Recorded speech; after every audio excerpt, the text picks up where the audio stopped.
stamp that, or they're called serpentine stamps. The negative space or the raised area has a serpentine look to it. There's different styles and shapes of meander stamps, but they all do the same basic thing, and they're all laid out the same way. Now generally you'll take a piece of scrap leather. Hand me that. Nah, yeah, this one's fine, Dave. I just laid it in lightly on this other edge of my pattern. See that? But this will. I'm not going to use a chunk of marble because I don't need one. What you do is you put out a series of 3 stamp patterns to see what is appealing to your eye that particular day. And the 3 stamp pattern is 2 on one side, 1 above. Okay? And generally you'll lay yourself in a guideline so you keep those two at least That's what you straight. have here. So what I've done over here is my 3 stamp pattern. Now I was happy with it. I didn't have to do a bunch more. So the first thing you'll do is you put in your outermost guideline. Okay, that's the first lines. This is the edge of my project. This is my stitch line. This is the edge of my meander border. Okay, so that line goes in.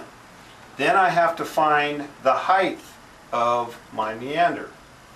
My 3 stamp pattern, I come in with the wing dividers and I measure from the edge of that stamp to the edge of this single stamp.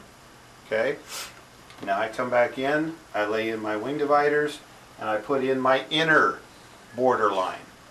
Okay, then I carve everything in. Now I have to put in my 4 corners. So you stamp on the inner line. Everything is done to the inner line. We don't work the outer line first. Okay. Now this creates somewhat of a little heart-shaped corner. If you try to work the outer line, then you have to figure out where these 2 stamps will touch. Pain in the butt. Because you're going to put so little you marks. Do the inner. You work the inner because like it's obvious because you just come right to the the edge corners. Okay. Exactly. Perfect. So much easier than sitting here going, okay, Where does this there, go? and I put a little mark here. Nope, I got to go over here. Heck with all that. Start with the inner. Sure. So you got your 4 corners done. So you're finding the center of those? The center of these stamps. Yep. Okay. All right. Now, from here, remember when we do border stamps, we stamp from the outside to the middle. And then as you're getting close, exactly. Well, we got to do the same thing when we lay this out. Okay.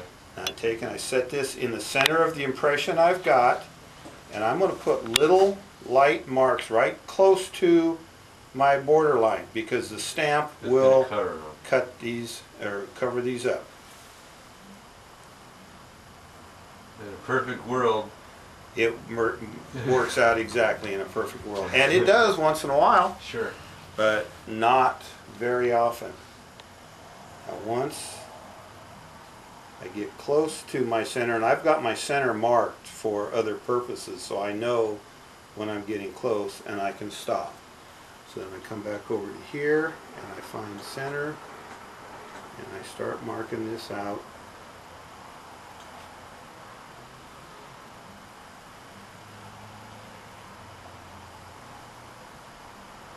If you keep these marks down close to this border line, it doesn't matter what type meander stamp you're using, it'll wipe it out. But if you start marking way up here, you could end up past the stamp and you're going to have marks. Keep it down to the last 1/8 of an inch. Yep, exactly.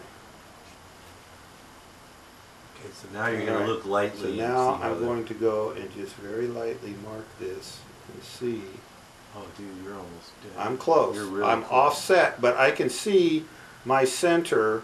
Just make your center the center. Exactly. And divide it out. See exactly. So what I'll do when I come to these last 5 stamps, tighten them up just a little I'm going bit. to slide over just a wee bit because this is just a little close together compared, because So you can see that's off a 1/16 of an inch, that's off a 1/16 of an inch. So if I pull this one and this one over just a hair off center, your eye will not see any difference in all those spacing. So then I go and I stamp all of this. And I will do this one and I'll stamp all of it. And then I'll mark this one and stamp it.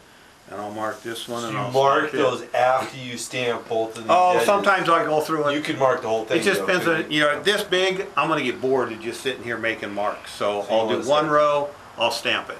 I'll do another row, I'll stamp it. It just, if it's a small project, I'll just go around and mark do the whole thing. all 4 things, and I can just go through and stamp it all.